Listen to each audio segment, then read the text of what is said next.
Doing the laundry is one of those household chores most of us don't give a lot of thought to. You sort the dirty clothes, toss them in the washer, and move on to something else. But if you want to get your clothes really clean and make them last longer, there are some things you need to do. I'm Herb Weisbaum, the Consumer Man, a contributing editor at checkbook.org. Welcome to Consumerpedia at checkbook.org. We're the nonprofit that helps consumers select services, avoid trouble, and save money. Because we don't accept any advertising or take money from any business we recommend, you can rely on checkbook.org to be completely independent and objective. Now, here's the host of Consumerpedia, America's consumer expert, the Consumer Man, Herb Weisbaum. In this episode, we're going to get expert advice from a guy who knows all about detergents, fabric softeners, stain removers, washers, dryers, and almost anything else you'd find in a laundry room. Rich Handel is a senior test engineer at Consumer Reports who's been testing these products and appliances for the last 8 years. He joins us from CR headquarters in Yonkers, New York. Hi, Rich. Hey, Herb. How you doing? Great. And I know you are passionate about teaching people how to clean their clothes. Yeah, it's been a lifelong journey. Well, I do the laundry in our house, so I read your recent article in Consumer Reports magazine with great interest. So let's start at the beginning. Sorting the dirty laundry. I think the default for most people is a dark load and a light load. Is that enough? Usually that's enough, but you also want to separate by weights. You don't want to put the light items with the heavier items because the heavier items will beat up on the lighter items. And it really depends on how much you care about your clothes. If it's a cherished concert t-shirt that's threadbare and you put it in there with towels and jeans, it'll probably be even more thinner than when it comes out. So you want to sort the lights from the darks, and you want to sort the weight of the garments, keep the lights together and the heavies together. And when we first got married, my wife put a red top she had with my underwear, and I had pink underwear for the first year of our marriage. So you got to make sure you watch out for that kind of thing, too. Yeah, I think that's a rite of passage for marriages, though. I did the same thing with early in our relationship with a wool sweater, except it would fit a doll now. Oh, boy, yeah. Shrinking things. Hey, what if you need to pre-treat some stains? What do you recommend? Do I need a separate stain remover? Well, we found that a high-performing liquid detergent works as well as a pre-treater as specialty pre-treaters. You know, the top-rated pre-treaters also work well, but if you already have a top-rated liquid detergent, you can use that as pre-treatment. The key to most stains is deal with it as quick as possible. You know, when it happens, if possible, try to remove as much, blot away as much as you can, and then when you get home, you could pre-treat it and deal with it then. Does pre-treating simply mean rubbing some laundry detergent into it, or do you need to let it sit for a while to let it cook or whatever before you put it in, or what? The best practice is to let it sit for a few minutes, and it really depends on the type of stain. Depending on the type of stain, you might want to try to blot as much. Even after you pre-treat it, you want to blot as much away as you can before you put it in the machine. You may even want to pre-treat it, rinse it, pre-treat it, and rinse it, like let's say in the sink, before you put it in the machine for the final cleaning. And definitely after the machine, check if it's totally removed. If it's not, repeat the procedure, because once you put it in that dryer, you made that stain a lot harder to remove. The heat sets the stain. So to save money and energy, of course you want to run full loads. Is it a problem if you put too much in the machine? Yeah, it is a problem because you won't allow the clothes to circulate and the detergent solution to circulate for the washer. For the dryer, it's almost similar. You need room for the clothes to fluff out and for the hot air to circulate amongst the clothes. With the top load washers, you fill it up loosely and leave some space on the top for the front loaders. For the top loaders, there's usually that plastic ring or some type of ring. You don't want to go above that. And look at your manufacturer's instructions, the owner's manual, because that will guide you on how not to overfill it. If you overfill it and try to cram everything in there, you're actually going to take more time and need to wash your clothes more because it's not going to be effective. And I know you have a tip about balancing the load. Could you explain that? Well, especially on a front loader, if you put light items with heavy items, let's say you put bed sheets there and a pillow or like a towel, those are going to absorb a lot more water and they're going to throw the machine off balance. It may not even get to the highest speed to spin out the water. And with a top loader, it could possibly walk and pull the hoses out of the wall if it's unbalanced in the worst case scenario. So putting all the sheets together, putting towels together, but when you mix those heavyweight items, they get even heavier when they're wet, and that creates an imbalance. Mine actually stops. My washer stops when it's unbalanced and says, come in and balance me. Yeah, that's a safety mechanism. You actually want it to do that. A lot of top loaders also will try to add water to balance the load. They'll swish back and forth and keep adding water, and eventually they'll come up with an error sign saying it's unbalanced. Okay, let's talk detergent. Does using extra detergent result in cleaner clothes? Not always. It really depends how much you start with. We always suggest starting with the least amount and going from there to get your desired results. When you put too much detergent in there, you're going to leave a residue on the clothes. You're going to create buildup in the machine. And if you have sensitive skin, that may bother you. You also have to do extra rinses, and some of the machines automatically do that. So then you're using extra water. Start with the least amount. And why is it so important to use the right detergent if you have a high efficiency machine? Well, now most machines are high efficiency, and most detergents are also high efficiency. The ones that are not high efficiency suds more. They have more suds and bubbles, which some people like to see and think are effective in cleaning. But what happens then, the machine fills up with the suds and the detergent solution can't get through the clothes. And then it's using extra rinses to get those suds out, or it could overflow and, make your laundry room a bathtub. Yeah, I had that happen once. From the testing you do at CR, Rich, does one type of detergent, liquid, powder, capsule, do better than the others? We've found that the liquids and the pods do a little bit better than the powders overall. But we've also found that sheets and strips, which are relatively new to the market, don't perform as well as the others, the more traditional types. Is it just because of the way they're designed? It seems like they don't have as much of the ingredients necessary. And for someone that's clothes that are not as dirty, it may be fine. We found that a few of them weren't much better than water alone. And fabric softener, thumbs up, thumbs down? Well, as you may know, I already think that's a waste of money. We feel you could skip it. It's essentially putting conditioner on your clothes to make it feel soft, and it leaves a residue on your clothes, reduces the flammability rating for clothes, especially important for infants, and it also reduces the absorbance of towels. There are lots of things you can do either in your dryer that will, help with a little bit of the softness. A lot of people suggest using the wool balls in the dryer, and that kind of breaks it up as it's drying so it's not as harsh and a little bit softer. But most people want softener for the fragrance, and we suggest just taking a paper towel, putting your favorite perfume or cologne on it, slipping it in a drawer, and that'll permeate and give you that fragrance you like. It's logical to assume that hot water will clean better than cold water, but based on your test at CR, that's not the case. Yeah, most manufacturers have moved to formulations that work well in cold water, and we test with cool water for the detergents, and they work well. Depending on the situation, you might want to use warm or hot water, especially if someone is sick in the house and you want to kind of remove those bacteria and such. So a lot of machines will have a sanitized cycle, or super hot water has a built-in heater, and it will help with those situations. If someone has allergies, you may want to use hot water. But you really have to check the care labels to see if it's safe to use hot water on those items.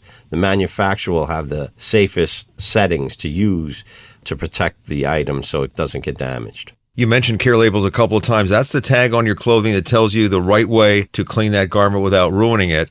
So what happens if the tag comes off or you can't read it anymore? Then you base it on what you believe the material is, made out of, whether it's cotton, polyester, or a blend.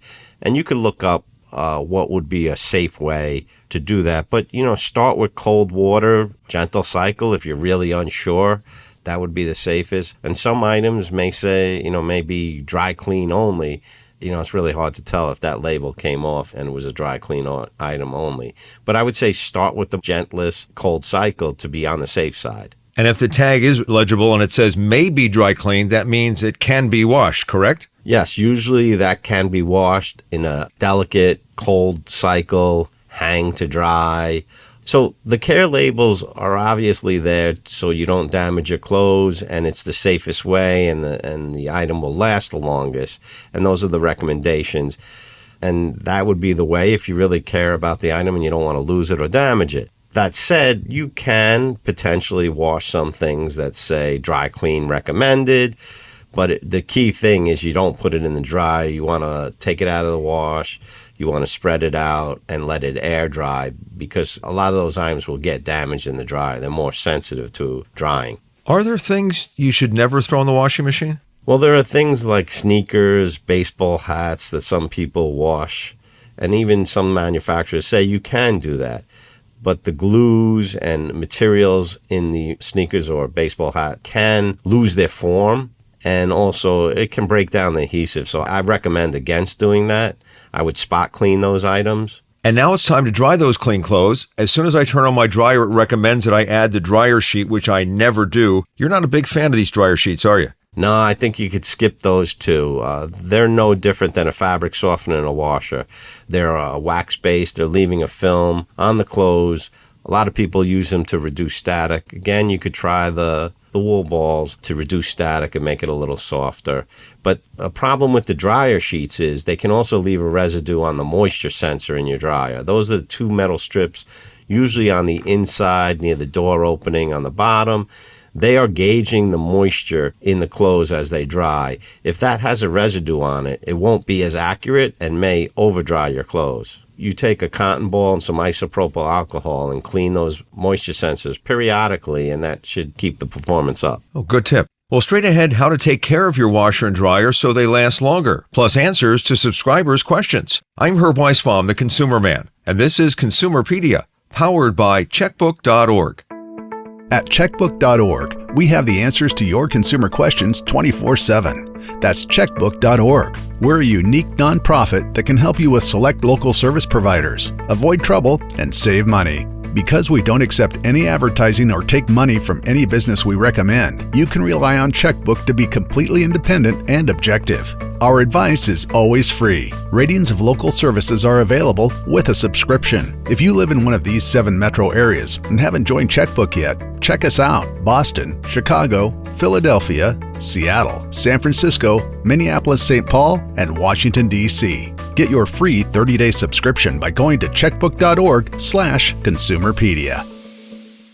Many years ago, I had the pleasure of spending a few days at Consumer Reports headquarters in Yonkers to see how they test washers and dryers and laundry detergents. Rich, this is major science. Everything is controlled. Nothing is left to chance. That's right, Herb. We control the water, the temperature of the water. We measure the volumes. We're weighing the detergent. We have standardized loads, standardized stains. We have a device, an accelerometer, and measure the vibration and front load. We do an unbalance test. We go through it all so you can make better choices. And it's very valuable information, and we thank you for that. The first question I have based on your testing, do we want to buy a front loader or a top loader? It really depends on what you're comfortable with. A lot of people are front load families and a lot of people are top load families. It's really a personal preference and what you're used to. Front loads, though, are the highest performing machines and also the most water and energy efficient. They remove the most water because their spin cycles can be higher speed because of the orientation of the drum. The top load HE, the ones with the impeller, are still a little more efficient than the agitators, and they're also a little more gentle than the agitators. And then you have the top load agitator, which use a little bit more water and are also a little more aggressive on the clothes. It really depends what you're used to and the type of environment your clothes are in. We went with a HE top loader that doesn't have an agitator simply because I'm getting older and I don't want to bend over all the time. It was much easier to load the thing. Yeah, that's kind of the middle choice, if you will.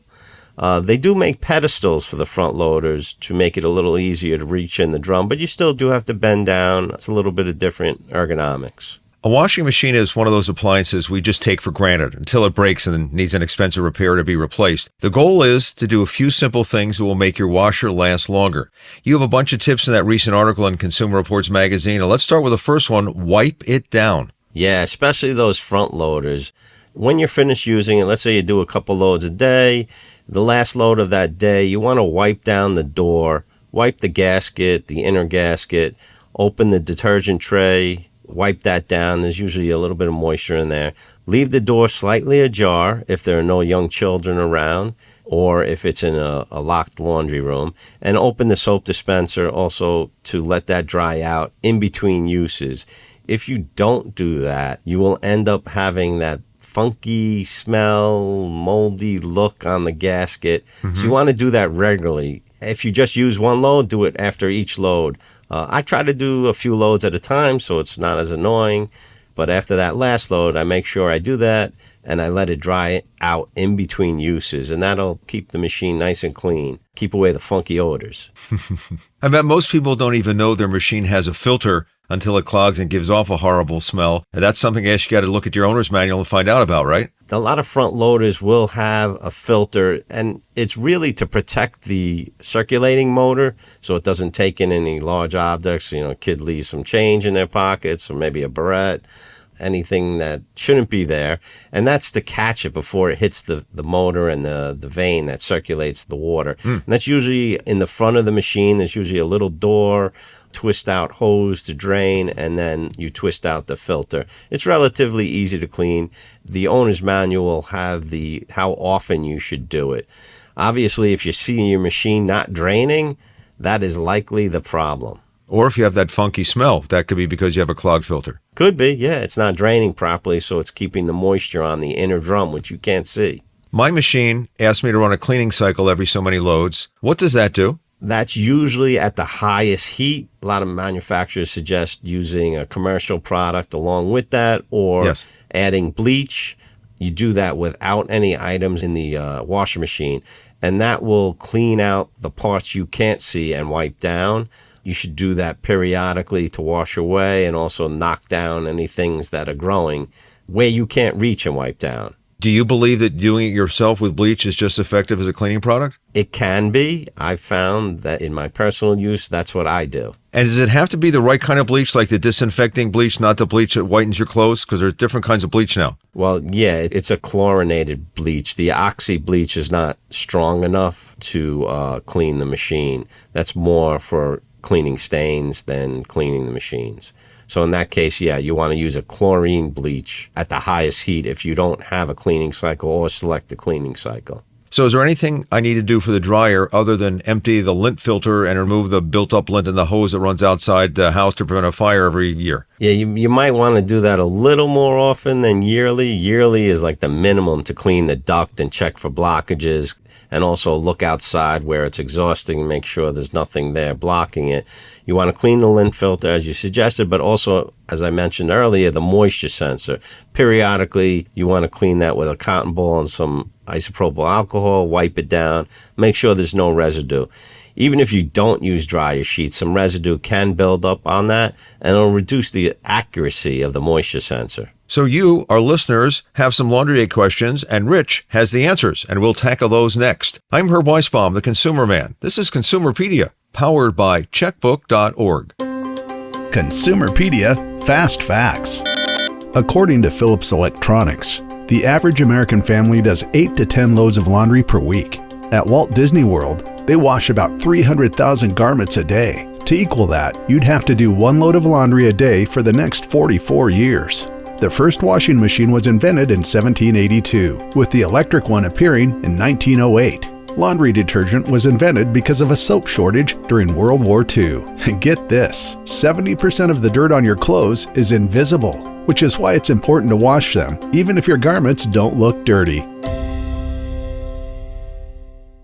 And now the lightning round. We asked Checkbook subscribers if they had questions for you, Rich, and they did. So here goes. You ready? Sure. Shoot. Okay, from Jeff in Kensington, Maryland. I wash and dry bed sheets together with towels. Read decades ago that this pairing helps clean both and dry both better. Not as fast as doing just sheets, but the towels dry faster with the sheets in there. Thoughts? Well, it's best to put like things together when washing and drying. For washing, the machine will be able to balance better with lightweight items. You're putting lightweight sheets with heavy towels. It could potentially create an unbalanced situation. Will not be able to spin out as much moisture. And there's also additional wear on the lighter items that you're putting with the heavier items because they're beating up each other. For the dryer, the moisture sensor will be more accurate when you put like items together.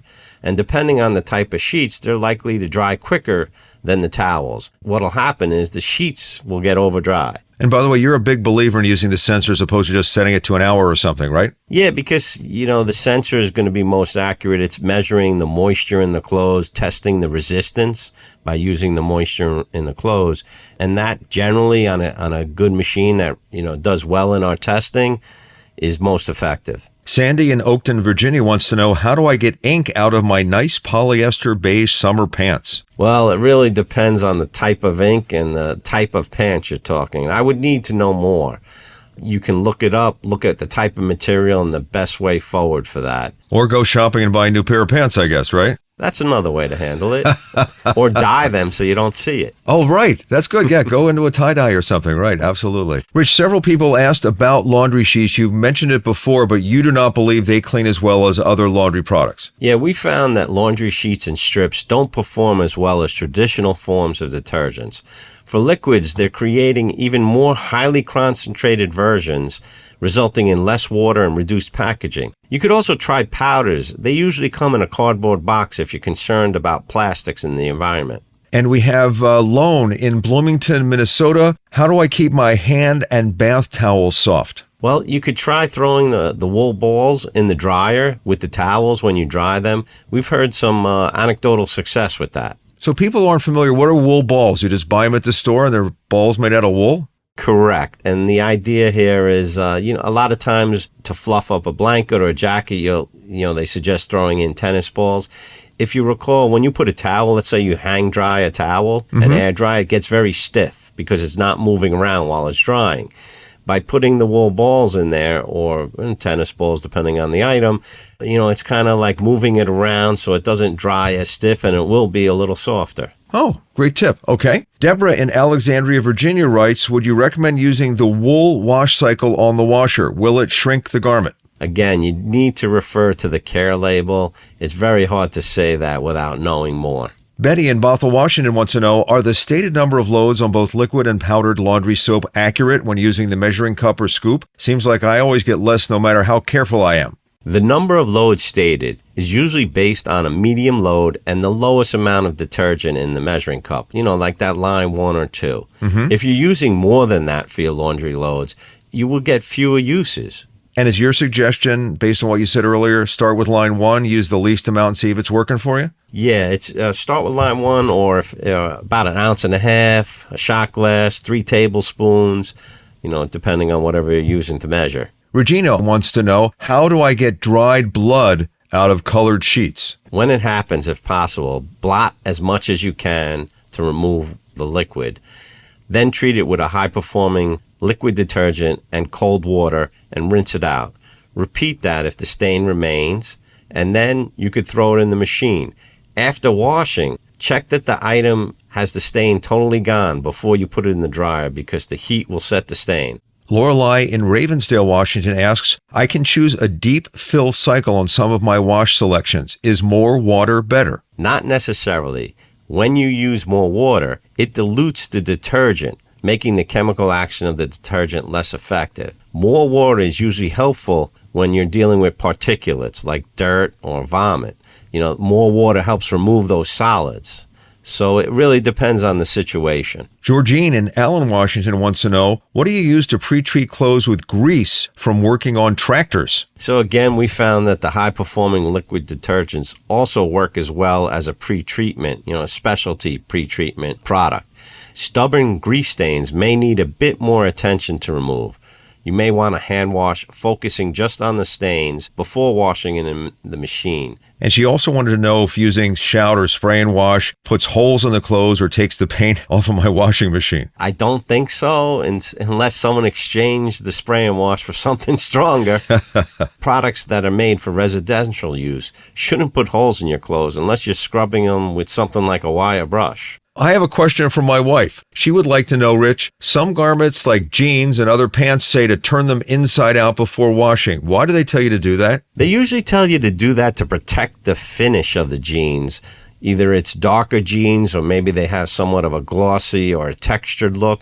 So by putting them inside out, you're washing the part that was against your body, so where you want to remove, let's say, sweat or perspiration, and protecting that finish or dark jean so it doesn't fade or you lose the finish. And that's usually why they suggest that. We've covered a lot of ground. Is there anything you just wanted to share before we let you go? You know, laundry is very personal, whether you use a front load, top load, whether you use liquid or powdered detergent. It's very personal. There are better ways to do things, but I'm not going to get in an argument with someone if they want to use fabric softener. That's very, very good. Well, Rich Handel is a senior test engineer at Consumer Reports. He's also a really nice guy. It was so nice talking to you. Consumer Reports has all sorts of ratings for washers and dryers and spot removers and you name it. And I'm going to put links to a lot of those in the show notes of this podcast. Rich, it was an absolute pleasure talking to you. Thank you so much for spending time with us today. Thank you, Herb, and thank you for having me. Before we go, a few other home-related episodes you might want to check out. Number 37, why you should not buy a home warranty. Number 44, should you repair or replace a broken appliance. And number 71, redo your kitchen and bath for less. And with that, we're out of time. I hope you'll rate this episode. It's really helpful. And follow us on Apple Podcasts, Spotify, or wherever you listen to your podcasts. Remember, we release new episodes every other Thursday. Another way you can support this show is to follow us at Consumerpedia on Facebook and Instagram, at consumerpedia.org on Blue Sky, and at My Consumerpedia on X. You can find me at consumerman.com. I'm Herb Weisbaum, always looking out for you. Until next time, be smart and shop wisely. Consumerpedia is a public service of checkbook.org. We're a unique nonprofit that helps you save money and make smarter choices. You can count on Checkbook to help you find the best services and avoid the worst, with local ratings that are accurate and unbiased. If you live in or around these 7 cities and haven't joined Checkbook yet, check us out. Boston, Chicago, Philadelphia, Minneapolis-St. Paul, Seattle, San Francisco, and Washington, D.C. To get your free 30-day subscription, go to checkbook.org/Consumerpedia. Consumerpedia, empowering consumers to save money and make smarter choices.